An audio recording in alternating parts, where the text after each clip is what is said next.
young people don't hear about the word potential as much as they should.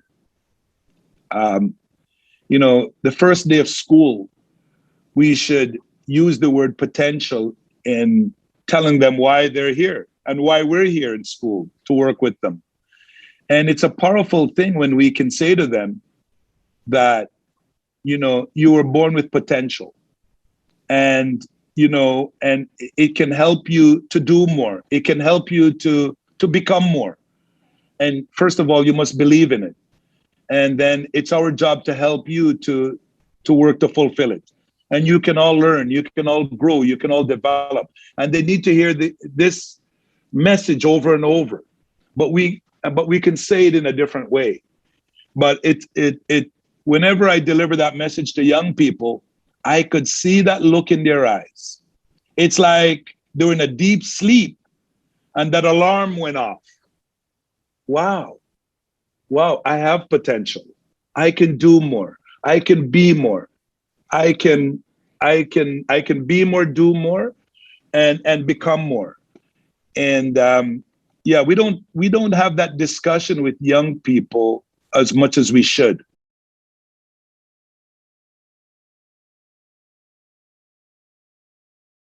You retired from education in 2013 and decided to go back in 2019, working currently at Everest Academy as principal. It's your first year out of retirement, your first experience in an independent school, and it's happening during a pandemic. So how did you go about leading, mentoring, and helping against this backdrop? I know it was, first of all, you have to acknowledge what we're dealing with. We're working with a pandemic. You must realize that it's taking a toll on everyone, our students and staff and parents.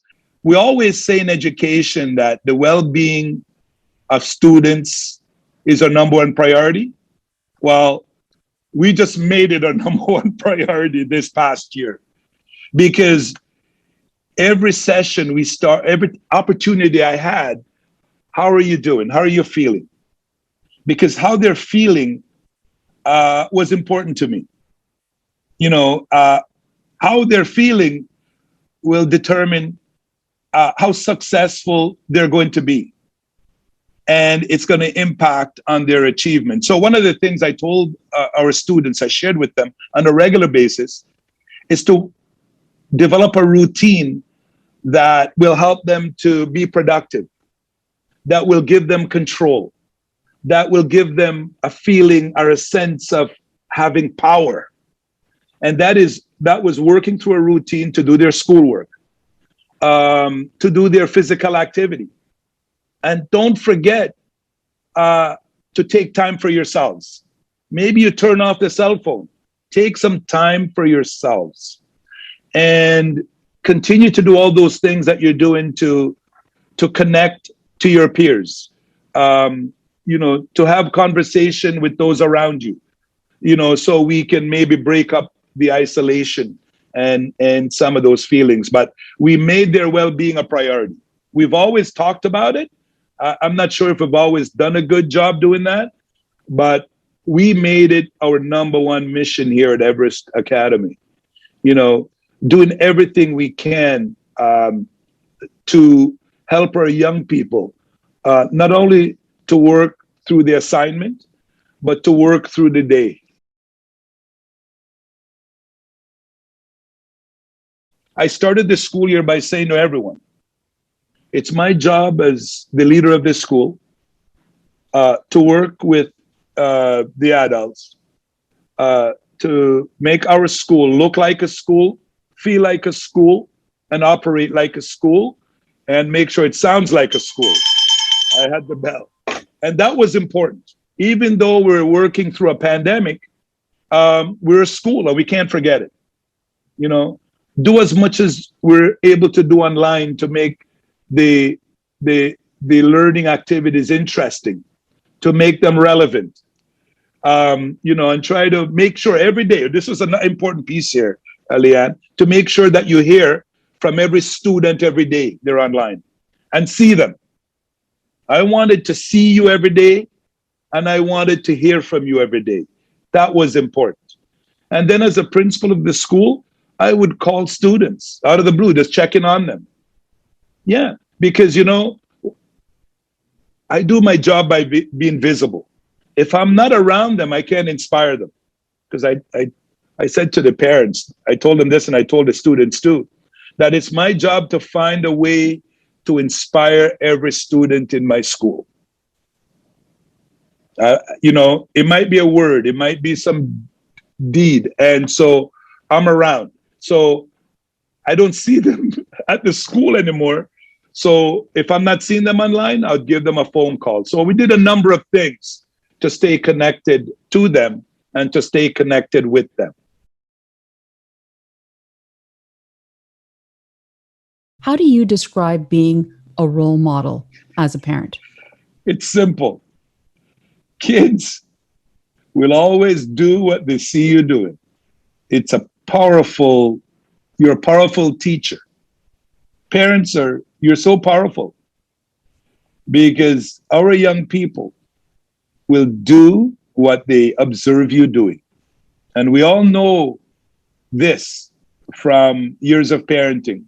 Our kids don't always do what we tell them to do, but they will always do what they see you doing. For example, when I was younger, I remember my dad took me to the cricket pitch. I wanted to be a cricketer in West Indies. And I just thought about it just recently. Once I had my children, I started doing similar things. I took them to the basketball court, the girls, and they were the first. I took them to the ice rinks. I also would take them to the library too, okay? Oh, we had a library in our house. There were books all over because, like I said before, I do a lot of reading, and the girls, I know, growing up, they read a lot more than the boys did, but the boys also read. They love to read too. And I like to remind people that we did a lot of reading with them before we started doing a lot of skating with them. So they go hand in hand. One of the things that you talk about in the book is how your house was set up to accommodate their areas of interest. Yes. Can you paint a picture for us on that? Yeah. When I started out in teaching, they would, what was very popular were activity centers, and it was built around student-centered learning. So our house was built around the same type of thing. And there is the piano. There was the television. They had their balls and so on, whether it's the beach balls, tennis balls, they had their hockey sticks. And they also had listening centers, listening to Robert Munch, and I never had to tell them that they're watching too much television. It's only when the wrestling got carried away, I had to be a referee. But, and what I tell parents too, from based on what I learned, they had school time. Then they had their athletic time, whether it's shooting pucks or dribbling the basketball or working out, and they had their downtime. And that's the balance. Even during the pandemic, I shared that with the students, about having that balance, your academic time, your athletic time, and then your downtime. You can't be on Xbox or whatever they call it now, 24/7, and if a child has her head in her book 24/7, I have a problem with that too. I like to promote a balance.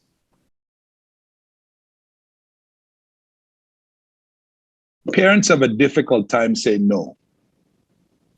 I never did. They need to know what no means. If I have to give it to you 10 times, well, I'm going to give it to you 10 times. And with my children, no transformed into that look. They know dad's look. They know what it means.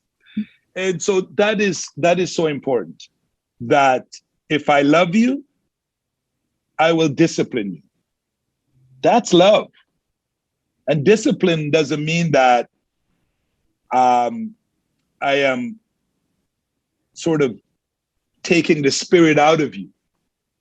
It's just that you need to know, you're teaching them right from wrong the best you can until they're able to guide themselves and make better decisions. Yes, when my boys left home at 16 to go and play for the Belleville Bulls, I had my fingers crossed. Because, you know, like life might cross them up, but I hope we did enough then that would help to guide them, because you start young, setting the expectations, laying the ground rules, and hopefully those will guide them, you know, when you're not around.